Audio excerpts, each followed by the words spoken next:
आऊज़ु बिल्लाहि मिनश शैतानिर रजीम बिस्मिल्लाहिर रहमानिर रहीम रब्बि इश्रह ली सदरी व यस्सिर ली अमरी वहलुल उक़दतम मिन लिसानी यफ़क़हू क़ौली रब्बि ज़िदनी इल्मा अल्लाहुम्मा अरिनल हक़्क़ हक़्क़न वरज़ुक़ना इत्तिबाअह व अरिनल बातिला बातिलन वरज़ुक़ना इज्तिनाबा आमीन या रब्बल आलमीन। अल्लाहुम्मा तहिर क़ुलूबना मिनन निफ़ाक़ व अअमालना मिनर रिया व अलसिनतना मिनल कज़िब व अअयुनना मिनल ख़ियाना फ़इन्नका तअलमु ख़ाइनतल अअयुनि व मा तुख़फ़ी सुदूर आमीन या रब्बल आलमीन। अच्छा बच्चे, अभी तक जो हमने की पॉइंट्स पढ़े हैं वो क्या है? फुल टाइम टीचर हो या रिसर्चर हो, जिस इंस्टीट्यूशन में काम कर रहा हो वो इंस्टीट्यूशन क्या होना चाहिए? Non profit organisation. तीसरी बात जो हमने पढ़ी वो अप्रूव्ड हो हायर एजुकेशन कमीशन से या बोर्ड से या रिकॉग्नाइज्ड यूनिवर्सिटी हो।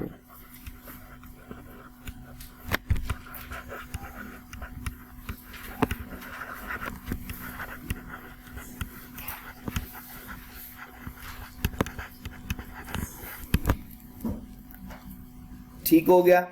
और जो टीचर हो वो कोई रोल एडमिनिस्ट्रेटिव रोल प्ले ना कर रहा हो, नो एडमिनिस्ट्रेटिव रोल, कोई एडमिनिस्ट्रेटिव रोल प्ले ना कर रहा हो।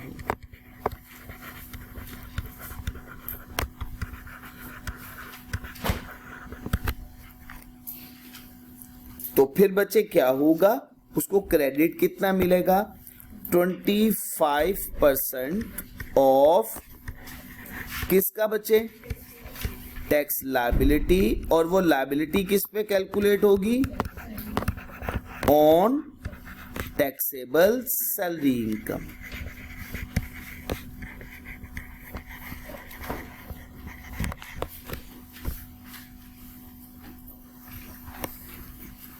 वो इसमें से माइनस हो जाएगी।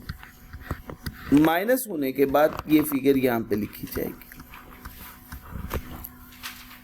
अब इसको समझने के लिए हम एक सिंपल सी एग्जाम्पल सॉल्व करते हैं। एग्जाम्पल नंबर ए स्टार्ट करें जी। Mister B individual AOP company disclose the following income for the tax year 20x8। Taxable salary बताइएगा मुझे फुल टाइम टीचर की approved non profit educational institution की। कितनी amount है बच्चे? 33 लाख रुपए है। अच्छा, टैक्सेबल अदर सोर्स कितनी है? कैलकुलेट करें tax liability after tax rebate. Rebate के बाद उसकी टैक्स लायबिलिटी की अमाउंट कितनी बनती है?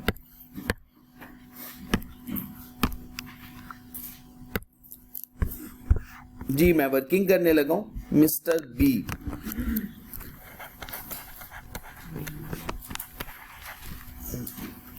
अगर मैं आपसे पूछूं इसका पर्सनल स्टेटस क्या है तो बताएं क्या है जी? शाबाश, पर्सनल स्टेटस इंडिविजुअल।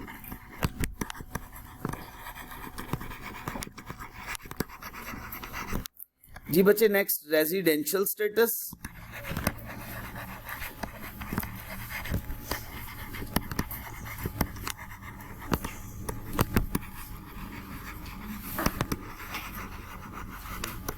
अच्छा बच्चे, हम क्या करने वाले हैं?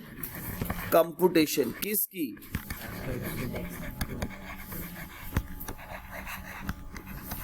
ऑफ टैक्सेबल इनकम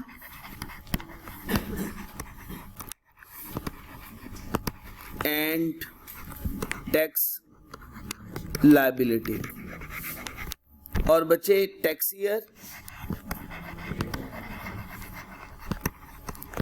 20x8 है। इंफॉर्मेशन बच्चे रुपीस में। सबसे पहले अब तवज्जो से समझनी है बातें। टैक्सेबल सैलरी कितनी है बच्चे? 33 लाख। टैक्सेबल अदर सोर्स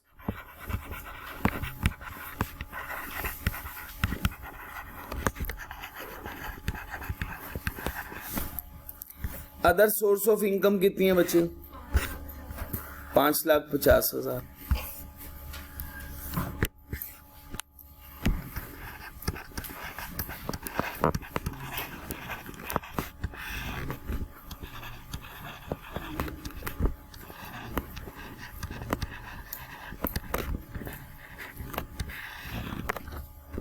ये हो गई बच्चे टैक्सेबल इनकम।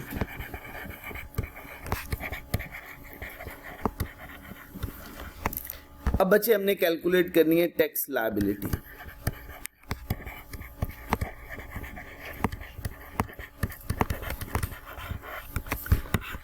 सैलरीड का केस है, ये नॉन सैलरीड का केस है। 5,50,000 इसको डिवाइड कर दें 3850,000 मल्टीप्लाई करें 100 से, कितने परसेंट?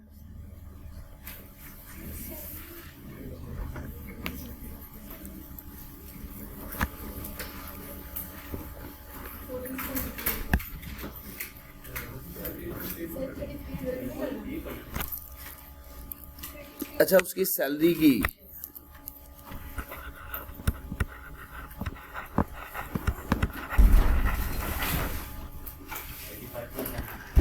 85% ग्रेटर देन 75% है, तो कौन सा केस हुआ? मैं उसकी अदर सोर्स की इनकम बेसिकली कैलकुलेट करवा के उसमें से खत्म करवाना चाहता था, तो वही था 14 पॉइंट समथिंग, मतलब 15%। 100 में से 15% डिडक्ट करेंगे तो 85% सैलरी की इनकम बन जाएगी। लेकिन आप वही जो मैंने पहले फॉर्मूला बताया होगा वही यूज किया करें। अच्छा बच्चे, अब हमें देखनी है स्लैब कौन सी है ये। तो देखिए स्लैब कौन सी बन रही है? फिफ्थ स्लैब स्टार्ट कहां से हो रही है? तो बच्चे टैक्स ऑन रुपीज 3.2 मिलियन। कितनी अमाउंट बचे टैक्स की? 431। जी बच्चे, नेक्स्ट बच्चे टैक्स ऑन रुपीज एक्सीडिंग। अब 32 लाख से जितनी ज्यादा अमाउंट है वो है 6,50,000 और टैक्स का रेट कितना उस पे? 30%, 195,000।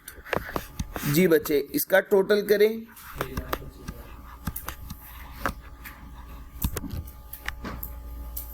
कोई दिक्कत तो नहीं है किसी बच्चे को?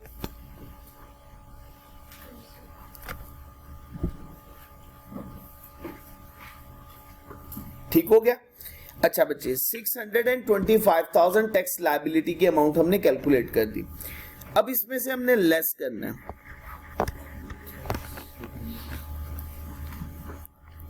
फुल टाइम टीचर अलाउंस,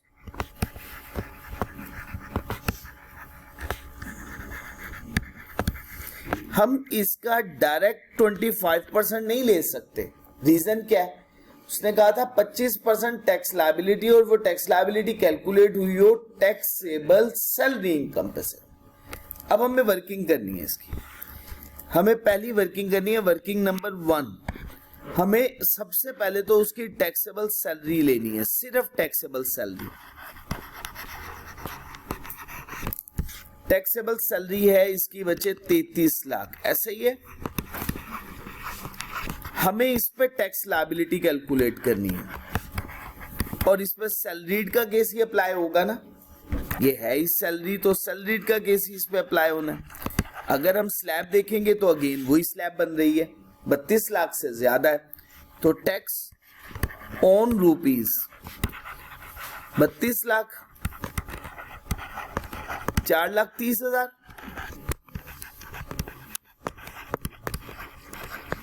जी बच्चे, tax on rupees exceeding 32 lakh रुपए, वो 1 लाख रुपए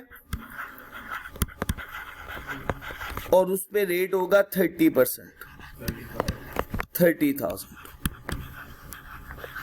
ये हो गया 460,000 टैक्स लायबिलिटी आ गई। अब आपको बात समझ में आई है? टैक्स लायबिलिटी किस पे कैलकुलेट हुई है?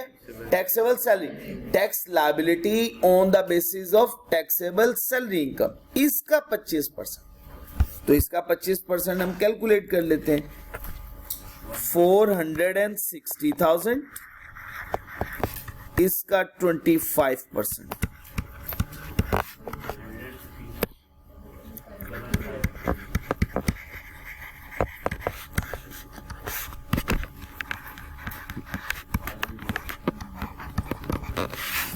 ये बच्चे कहलाएगा tax payable with return of income.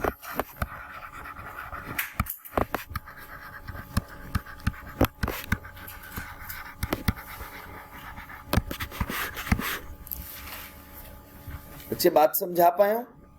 कोई दिक्कत तो नहीं है आप लोगों को? तो पहला कॉन्सेप्ट बिल्कुल क्लियर हो गया।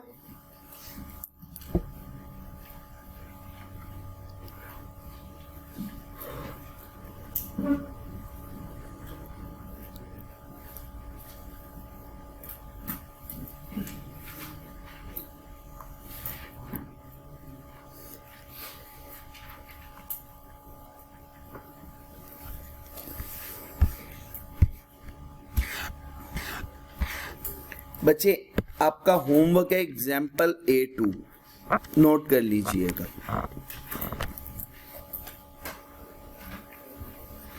ये आंसर भी मेंशन। अगला टैक्स क्रेडिट आ गया, tax credit for profit on Behbood saving certificate, pensioners benefit account या शुहदा फैमिली वेलफेयर अकाउंट।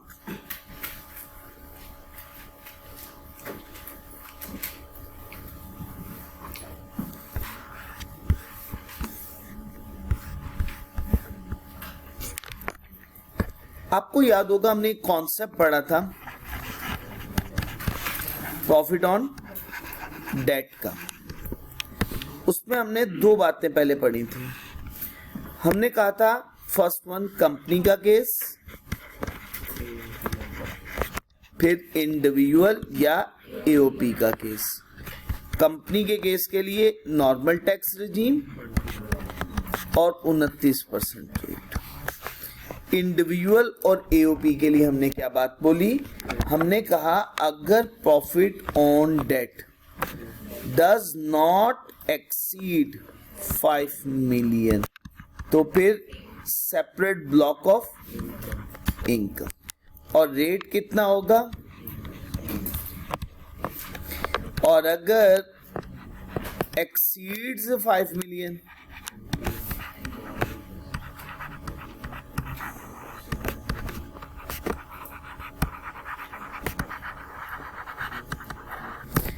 इसकी एक्सेप्शन पढ़ी थी हमने, 3 बातें। एक्सेप्शन में भी कुछ और भी एक्सेप्शन पढ़ी थी। अभी जो एक्सेप्शन में, एक एक्सेप्शन में 3 बातें मौजूद हैं। वो क्या क्या बातें? पहले नंबर पे profit on Behbood saving certificates, profit on Behbood saving certificates, फिर शुहदा फैमिली वेलफेयर अकाउंट।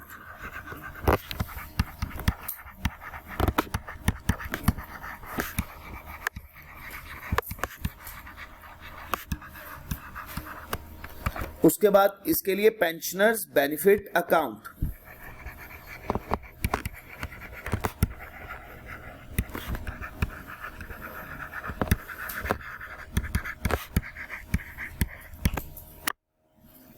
इस पे जो रिटर्न है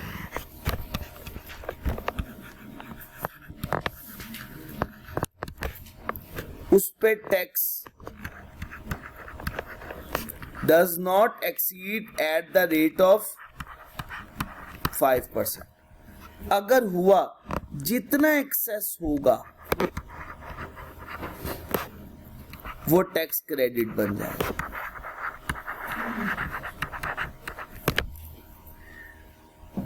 अब इसको पहले समझ लेते हैं, फिर उसके बाद मैं इसकी समरी भी लिख देता हूं, जो समरी मैंने आपसे शेयर करनी है, ताकि जितनी दफा अच्छे तरीके से समझेंगे हमारे लिए आसान हो जाएगा। पहले नंबर पे, प्रॉफिट ऑन सर्टिफिकेट्स इशूड और accounts maintained with national saving centre taxable होगा कितने परसेंट के हिसाब से? फिक्स टैक्स है, therefore normal slab rates do not apply on such profit. With holding tax shall also be deducted, इसमें with holding tax भी deduct होगा। National saving centres करेंगे पेमेंट के टाइम पे प्रॉफिट ऑन डेट पे। ये तो बात हो गई। अब बात जो है वो ये एक्सेप्शन है, profit on Behbood saving certificates. पहला नाम पेंशनर्स बेनिफिट अकाउंट, दूसरा नाम शुहदा फैमिली वेलफेयर अकाउंट, तीसरा नाम किसके पास मेंटेन्ड है? नेशनल सेविंग सेंटर के पास। इसके against not subject to with holding tax, इसके against with holding tax apply. और दूसरी चीज, ये नॉर्मल स्लैब रेट्स पे इन पे टैक्स अप्लाई होगा। ये सेपरेट ब्लॉक ऑफ इनकम नहीं है, ये सेपरेट ब्लॉक ऑफ इनकम, क्योंकि उसके अगेंस्ट तो टैक्स क्रेडिट ही नहीं मिलता। टैक्स क्रेडिट मिलेगा तो ये किसके अगेंस्ट मिलेगा? नॉर्मल स्लैब रेट्स के अगेंस्ट। टैक्स का rate shall not exceed 5%। Tax कितने परसेंट से ज्यादा नहीं हो सकता? याद रखनी है, ये बात बड़ी इंपॉर्टेंट है। कितने परसेंट से ज्यादा नहीं हो सकता? 5%। इसका मतलब हुआ कि अगर एवरेज रेट ऑफ टैक्स इस 5% से ज्यादा हुआ तो जितना एक्सेस हो जाएगा वो एक्सेस क्या हो जाएगा? रिड्यूस हो जाएगा, वो एक्सेस टैक्स क्रेडिट बन जाएगा। ठीक हो गया? उसके लिए आपको फॉर्मूला यूज करना होगा। फॉर्मूला क्या होगा? टैक्स लायबिलिटी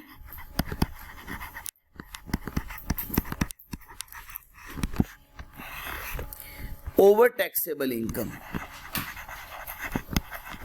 ये एवरेज रेट ऑफ टैक्स के लिए होता है। अगर इसको मल्टीप्लाई कर दें 100 से तो ये रेट कैलकुलेट हो जाएगा। अब अगर ये रेट, आपका रेट कोई भी कैलकुलेट हुआ, मैं इसकी ऑप्शन बनाता हूं, ठीक है? फर्स्ट वन ए। अली सिर्फ 2 मिनट वेट करते हो। लेट्स सपोज मैं कहता हूं ये रेट कैलकुलेट हुआ 5%, ठीक है? तो फिर इस केस में कोई क्रेडिट नहीं मिलेगा।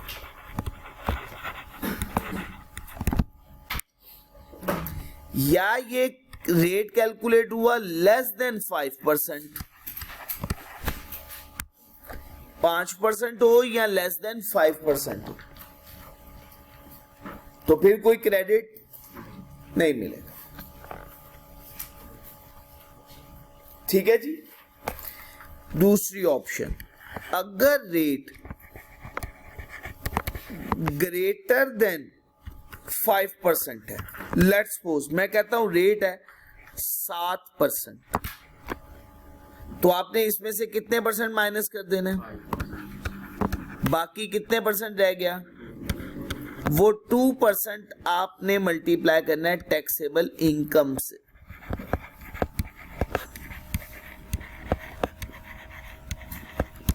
वो आपका टैक्स क्रेडिट हो जाएगा। एक तरीकेकार वर्किंग का ये है। दूसरा तरीकेकार आसान है, वो हम फॉलो कर लिया करेंगे। वो आसान जो हुआ, उसमें आपने फॉर्मूला तो यही यूज करना है, टैक्स लायबिलिटी डिवाइड करना है टैक्सेबल इनकम से, मल्टीप्लाई कर देना है प्रॉफिट ऑन डेट की अमाउंट से। अब अमाउंट कैलकुलेट हो गई है।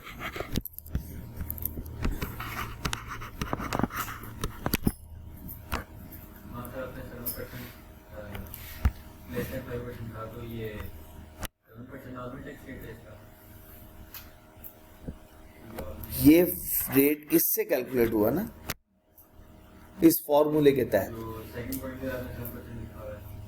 सेकेंड पॉइंट में मैंने कहा कि अगर ये रेट 7% निकल आया, मिसाल दी है, फर्ज किया, 10% आ जाए, 8% आ जाए, 12% आ जाए, लेकिन 5% से ज्यादा हो, तो फिर 5% माइनस करके जितना ज्यादा होगा वो सारा एक्सेस क्रेडिट मिल जाएगा। ठीक है, 2% टू अभी कैलकुलेशन करवा रहा हूं। अच्छा, आपने ये काम करना है, दूसरा वो ज्यादा आसान है। दोनों मैं आपको बता दूंगा, एक दफा भी न्यूमेरिकल सॉल्व करवाता हूं, दोनों कैलकुलेशन करके दिखा देता हूं। आपने ये एक अमाउंट कैलकुलेट कर ली। अब आपने करना ये है कि अब आपके पास दो काम होंगे। First one,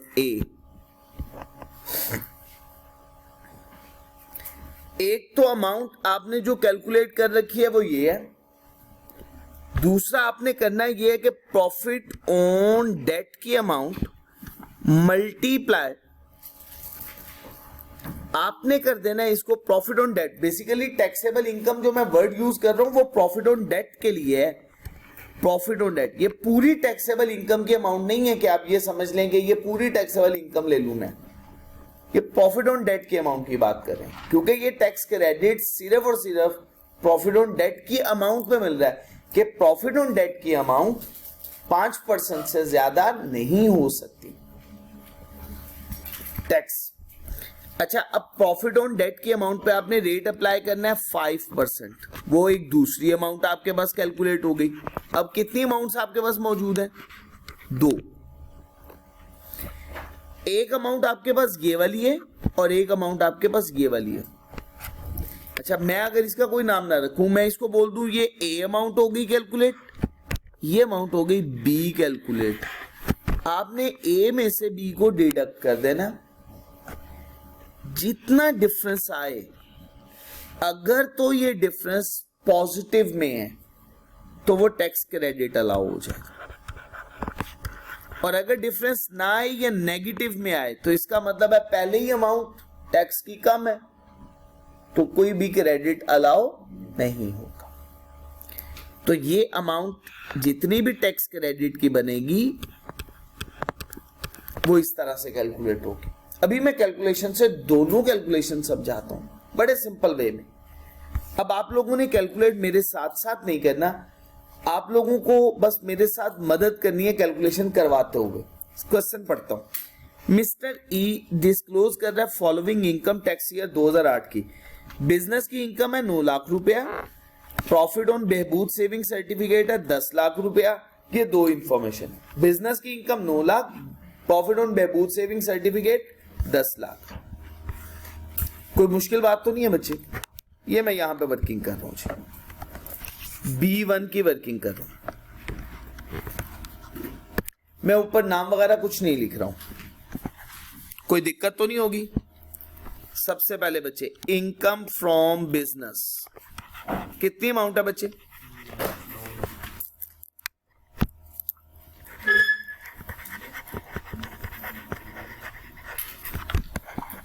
income from business है बच्चे 9 लाख रुपए। कोई कंफ्यूजन? उसके बाद बच्चे दूसरी इनकम कौन सी थी? Profit on Behbood saving,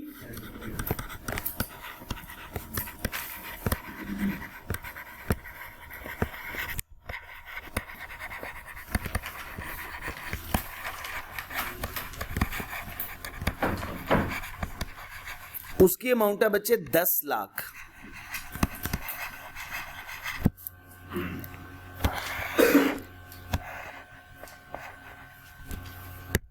total amount कितनी होगी?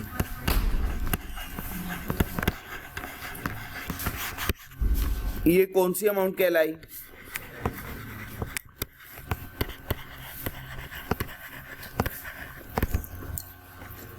कोई कंफ्यूजन तो नहीं है बच्चे? अब हमें कैलकुलेट करनी है टैक्स लायबिलिटीज। सैलरीड का केस है, नॉन सैलरीड, क्योंकि बिजनेस की इनकम है या profit on Behbood saving certificate है। तो नॉन सैलरीड के केस में मुझे बताइएगा बच्चे 19 लाख रुपया टैक्सेबल इनकम बनी है। कितनी इनकम बनी है?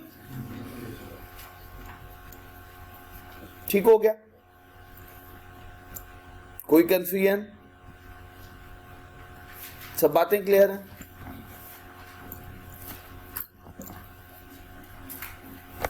अली भाई, अब ये नॉन सैलरीड का केस है, तो हमें देखना है स्लैब कौन सी बन रही है। कौन सी स्लैब?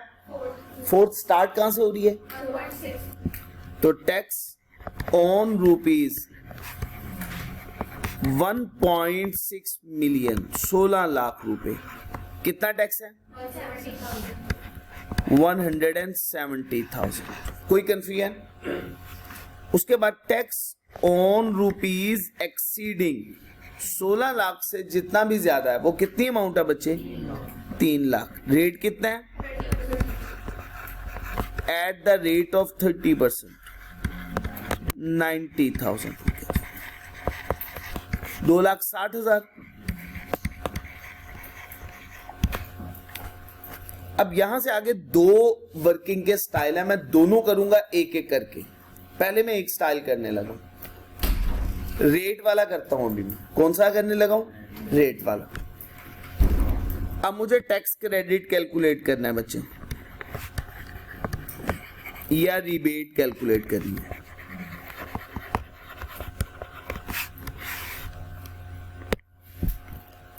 सबसे पहले टैक्स लायबिलिटी की अमाउंट। टैक्स लायबिलिटी की अमाउंट कितनी है? अच्छा, टैक्सेबल इनकम की अमाउंट मल्टीप्लाई करूंगा 100 से। रेट बताइएगा कितना गलत? 13.68%। अब आप मुझे बताएं, क्या ये रेट 5% या 5% से थोड़ा है? नहीं, ये ऑप्शन नहीं है। कौन सी ऑप्शन हुई? ये रेट 5% से ज्यादा। अब रेट कितना कैलकुलेट हुआ? 13.68%। इसमें से कितना माइनस करना है? बाकी एक्सेस कितना हो गया? 8.68%। ऐसा ही है, इतने पे टैक्स पे करना ही करना है। ये 5% पे, इतने पे करना ही करना है। लेकिन जो एक्सेस है वो क्या बन जाएगा? शाबाश। अब हम करने लगे हैं टैक्स क्रेडिट।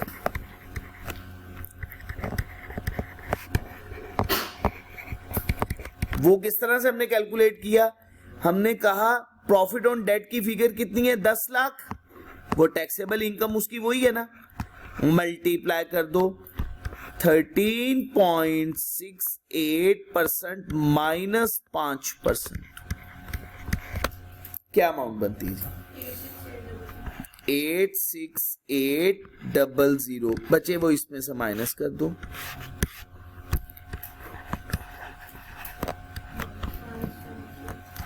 $17,200। ये बचे है टैक्स पेएबल।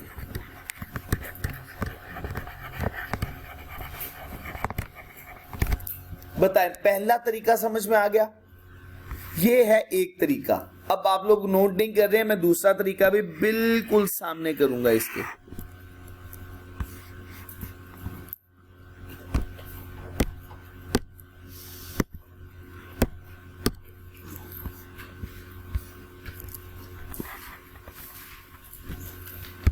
जी बच्चे, ठीक हो गया?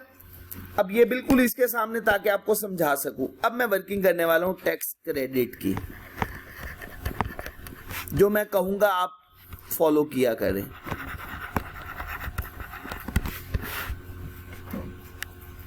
ठीक हो गया? एवरेज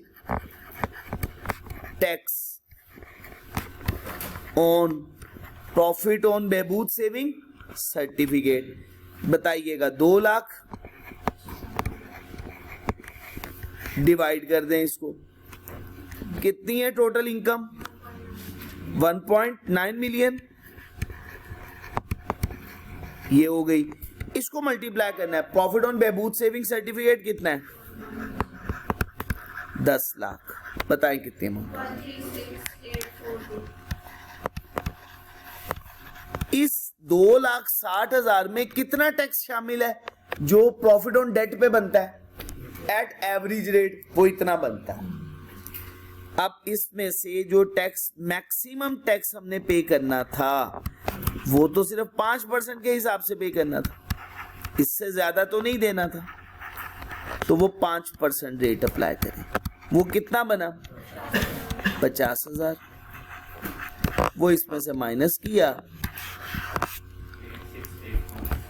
ये आ गई फिगर 86,842। ये टैक्स क्रेडिट की अमाउंट है बच्चे। 2,60,000 में से ये अमाउंट माइनस करते 173,158। वो तकरीबन राउंडिंग ऑफ का फर्क आ गया।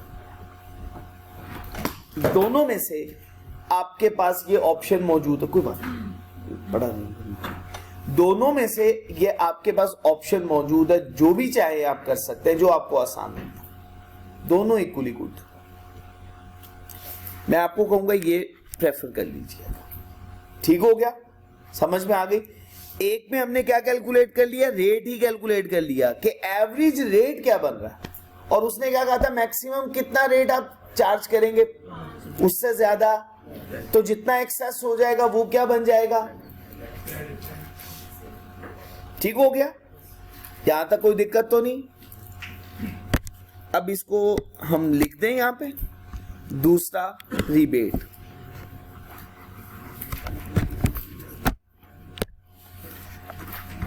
टैक्स क्रेडिट ऑन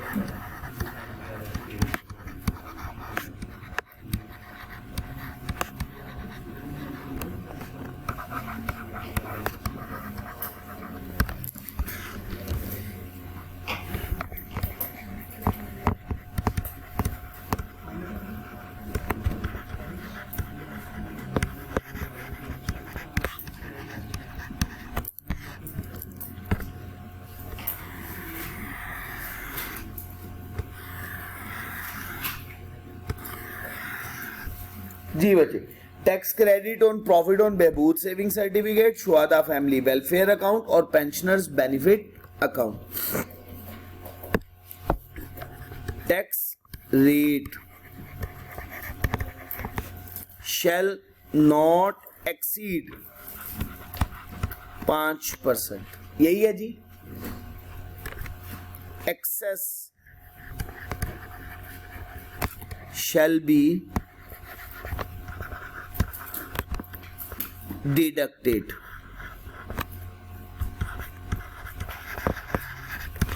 from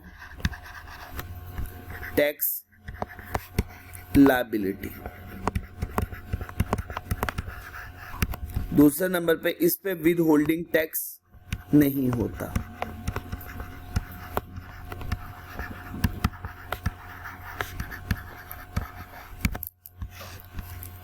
इसकी कैलकुलेशन के दो तरीकेकार हैं। पहला A, tax liability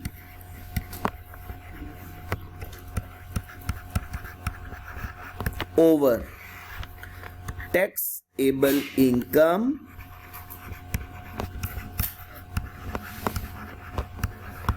multiply by 100 is equal to average tax rate. ये एवरेज टैक्स रेट कैलकुलेट कर लिया। अब आपने क्या करना है? टैक्स क्रेडिट की अमाउंट कैलकुलेट करनी है। टैक्स क्रेडिट कैसे कैलकुलेट होगा? Profit on debt into average tax rate minus करना है 5%। ये टैक्स क्रेडिट हो जाएगा। फॉर्मूला समझ में आ गया टैक्स क्रेडिट का? ठीक हो गया। या दूसरा तरीकेकार क्या होगा? Tax credit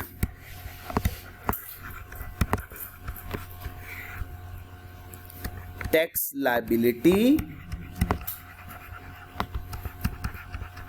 multiply by taxable income multiply by profit on debt. ये एक अमाउंट आई। आपने दूसरा प्रॉफिट ऑन डेट मल्टीप्लाई करना है 5%। ये दूसरी अमाउंट, ये माइनस कर दें और ये आपका टैक्स क्रेडिट बन गया। सही हो गया। ये और है, दोनों में से कोई एक घेना, दोनों काम कर रहे हैं। सही है ना? हाँ, यह याद रखना है, दोनों में से कोई एक पैटर्न फॉलो कर।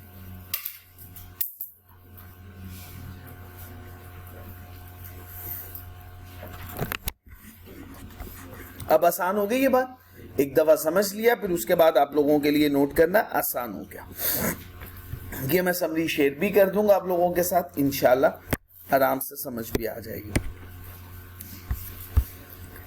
जी बच्चे, आप लोगों का क्वेश्चन नंबर B2 होमवर्क है। सॉल्यूशन इसका गिवन है, देखें इसका आंसर भी गिवन है। थर्ड वन टैक्स क्रेडिट हो गया बच्चे, फॉरेन टैक्स क्रेडिट। कौन सा टैक्स क्रेडिट है? Foreign tax credit.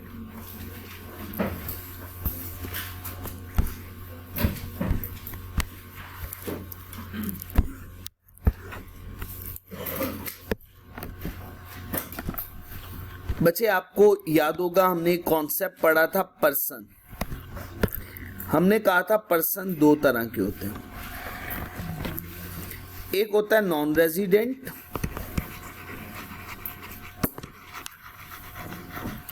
और एक है रेजिडेंट। नॉन रेजिडेंट की पाक सोर्स इनकम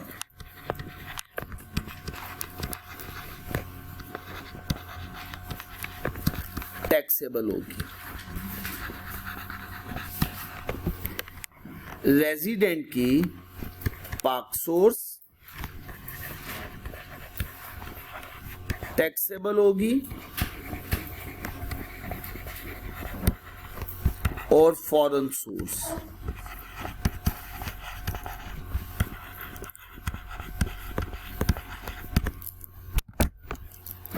सोर्स भी टैक्सेबल होती है नॉर्मली। फिर इसके ऊपर आता है सबसे पहले एग्जम्पशन के केसेस, किन किन हालात में ये एग्जम्प्ट होगी। फिर आई दूसरा क्रेडिट्स। एग्जम्पशन के लिए हमने पढ़ा था टैक्स ट्रीटी, फिर हमने पढ़ा शॉर्ट टर्म रेजिडेंट,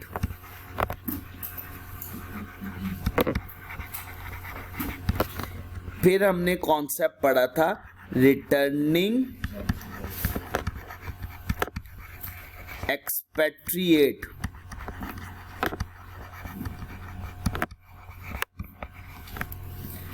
और उसके बाद सैलरी के कुछ केसेस पढ़े, फॉरेन सोर्स सैलरी।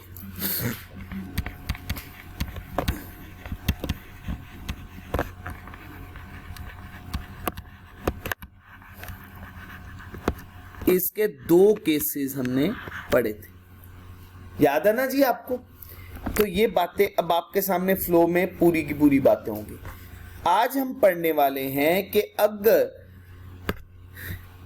उसकी इनकम एग्जाम नहीं है, फॉरेन सोर्स टैक्सेबल है, तो उसको क्रेडिट दिया जाएगा। क्रेडिट कब दिया जाएगा? अगर वो टैक्स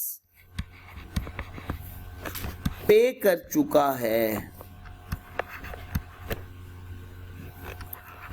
एट फॉरेन इनकम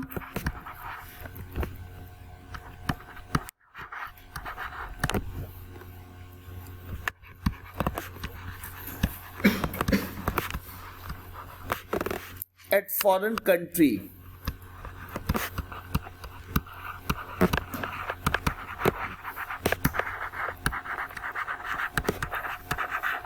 अगर वो फॉरेन कंट्री में इस पे टैक्स अदा कर चुका है, टैक्स दे चुका हुआ है, या उसका टैक्स डिडक्ट हो गए, डिपॉजिट भी हो चुका हुआ है, और वो टैक्स किस नेचर का है, पाकिस्तान के अंदर जिस नेचर का इनकम टैक्स है उसी नेचर का वो टैक्स है, नाम उसका कुछ भी हो सकता है,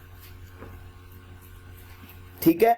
और जैसे पाकिस्तान के अंदर इनकम टैक्स कंपल्सरी ऑब्लिगेशन, ये तो नहीं ना आपके पास ऑप्शन है, दिल चाहता है टैक्स दे दो, नहीं दिल चाहता तो कोई बात नहीं, ऐसा तो नहीं है। ये कौन सी ऑब्लिगेशन है, कंपल्सरी ऑब्लिगेशन। इसका मतलब है इस नेचर का अगर टैक्स हुआ और वो बैरूने मुमालिक में अदा भी कर चुका हुआ है तो फिर उसे क्या मिल जाएगा, टैक्स क्रेडिट। अब वो टैक्स क्रेडिट क्या है, average tax rate on Pakistan source, Pakistan के अंदर जो उसकी इनकम बन रही है फॉरेन सोर्स इनकम, और बैरूने मुमालिक में जितना वो टैक्स अदा कर रहा है फॉरेन टैक्स पेड, इन दोनों में से जो अमाउंट थोड़ी होगी।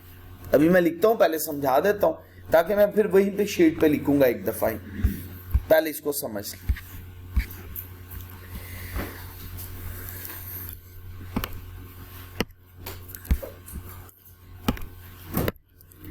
Foreign source income derived bye, किसकी बात कर रहा है, क्योंकि नॉन रेजिडेंट के लिए तो फॉरेन सोर्स इनकम है ही क्या है, एग्जम्प्ट। तो foreign source income derived bye resident normally भी क्या होती है, वो भी एग्जम्प्ट होती है ना। ये देखें हमने पढ़ा नहीं है ये एग्जम्पशन के ज्यादातर cases, tax treaty, short term resident, returning expatriate और फॉरेन सोर्स नॉर्मली ये एग्जम्प्ट होती है। अंडर टैक्स ट्रीटी या शॉर्ट टर्म रेजिडेंट या रिटर्निंग एक्सपेट्रिएट, बात समझा पाए हो।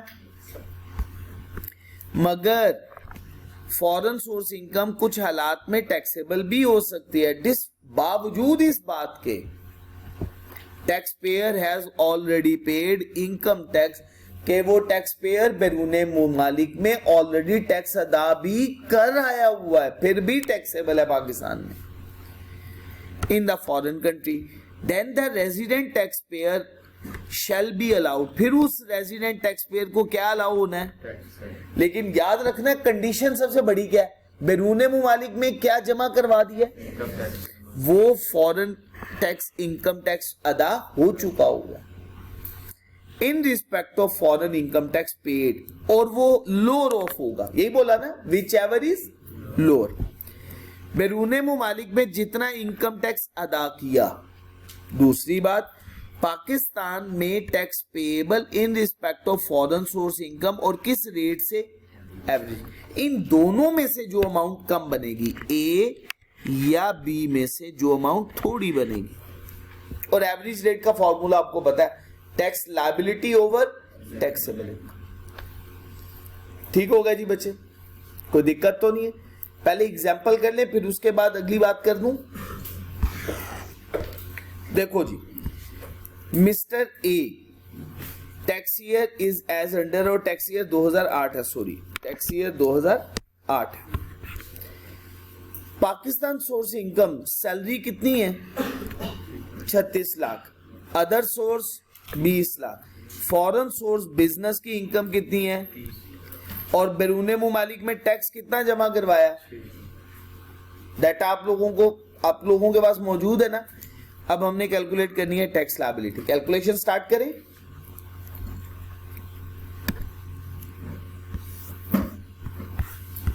नाम बताइएगा क्या है पर्सन का। चले मैं नाम वगैरह कुछ नहीं लिख रहा हूं, जरा शॉर्ट कर रहा हूं वर्ड की, इजाजत दे रहे हैं आप लोग मुझे। Taxable salary income,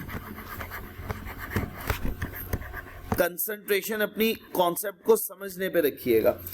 taxable salary income 36 lakh, other source है उसके बाद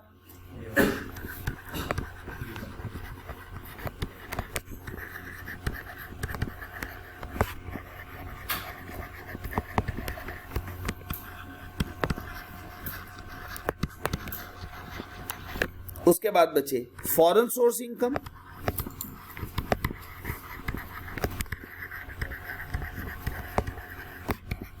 फॉरेन सोर्स इनकम की अमाउंट बताइए।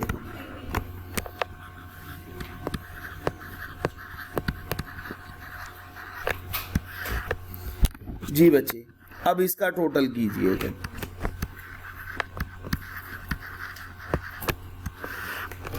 ये है टैक्सेबल इनकम।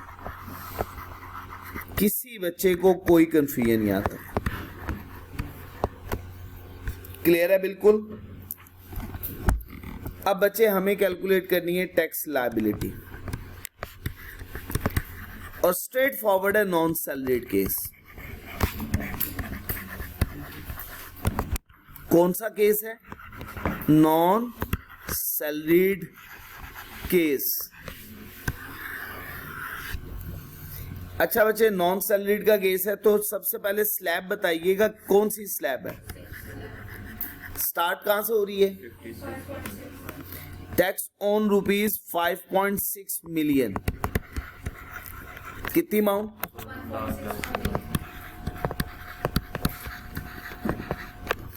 जी बच्चे, tax on rupees exceeding 56 lakh से जितनी ज्यादा है वो कितनी बन रही है? 3 मिलियन। और एट द रेट ऑफ 45 है।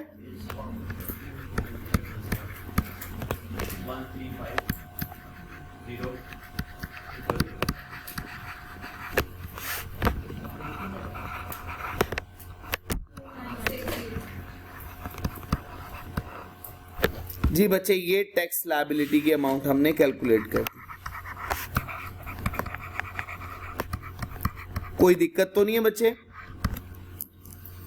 अब बच्चे हम टैक्स क्रेडिट की कैलकुलेशन करने वाले हैं। बच्चे इधर कंसंट्रेट करो, अपना वक्त बिल्कुल ना जाया होने दो। क्लास में जितना मैक्सिमम सीख सकते हो ना, कोशिश करो यहीं पे सीख के जाओ। घर जाके उसको थोड़ा सा और एफर्ट करोगे तो इंशाल्लाह बेहतरी हो जाएगी। टैक्स क्रेडिट, अब फॉरेन टैक्स क्रेडिट है बच्चे।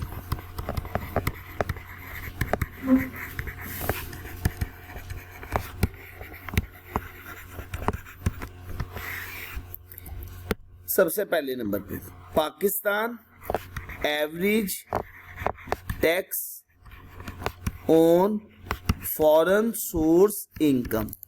फॉर्मूला क्या पढ़ा था? Average tax tax liability divided by taxable income multiply bye foreign source income.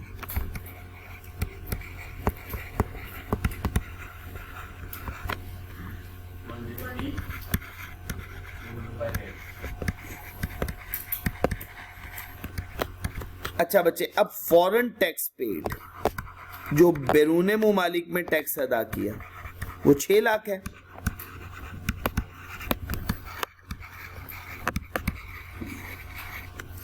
और इन दोनों में से जो अमाउंट थोड़ी है, विच एवर इज लोअर,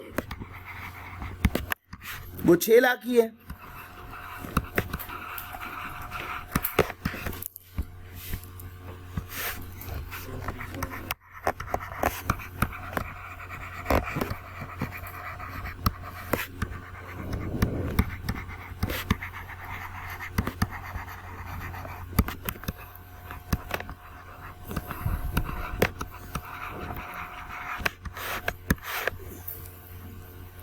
जी बच्चे, बात क्लियर हो गई? यहां तक कोई कंफ्यूजन तो नहीं है? सब बातें समझ में आ गई? चले जी, इसको अब हम नोट कर लेते हैं यहां पे।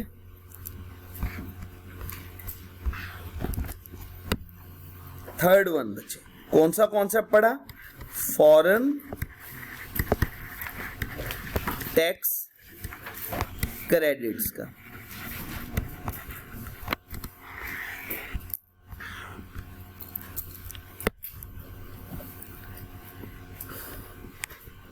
बच्चे सबसे पहले नंबर पे first one, Pakistan average rate of tax on foreign source income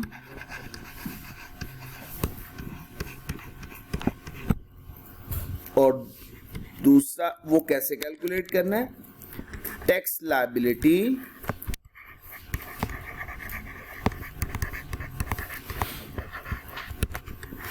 over taxable income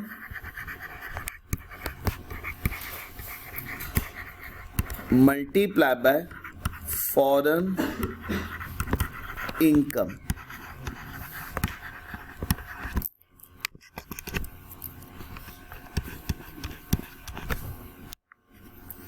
उसके बाद दूसरी फॉरेन इनकम टैक्स पेड।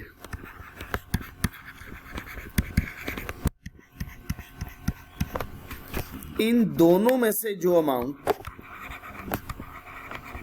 कम होगी, विच एवर इज लोअर।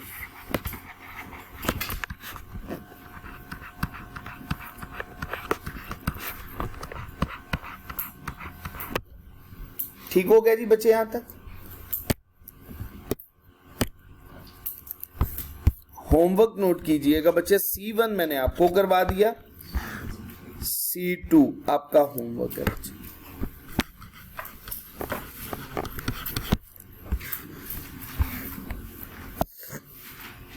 इसके लिए ना कुछ कंडीशंस हैं।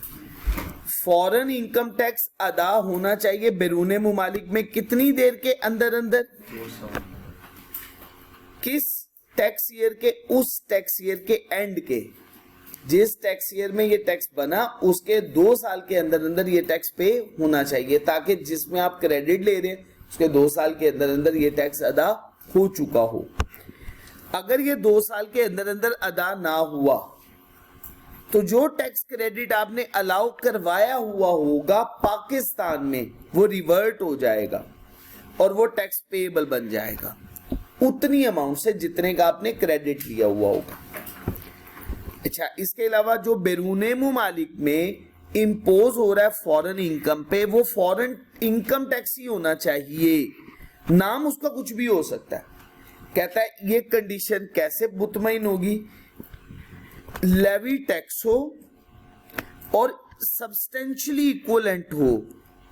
जैसे पाकिस्तान के अंदर इनकम टैक्स है उसी तरह का टैक्स बैरूने मुमालिक में हो, नाम कुछ भी हो, और ये कंपल्सरी पेमेंट होनी चाहिए। ऐसा ना हो कि आपका दिल चाहता है दे दे, नहीं दिल चाहता ना दे, ये कंपल्सरी ऑब्लिगेशन। ठीक हो गया? तो ये फॉरेन इनकम टैक्स के बारे में अभी तक जितनी भी बातें थी हमने पढ़ ली। इंशाल्लाह इससे आगे हम नेक्स्ट क्लास में डिस्कस करेंगे। सुब्हानक अल्लाहुम्मा व बिहम्दिक अशहदु अल्ला इलाहा इल्ला अंता अस्तगफिरुका व अतूबु इलैक। अस्सलामु अलैकुम व रहमतुल्लाहि व बरकातहू।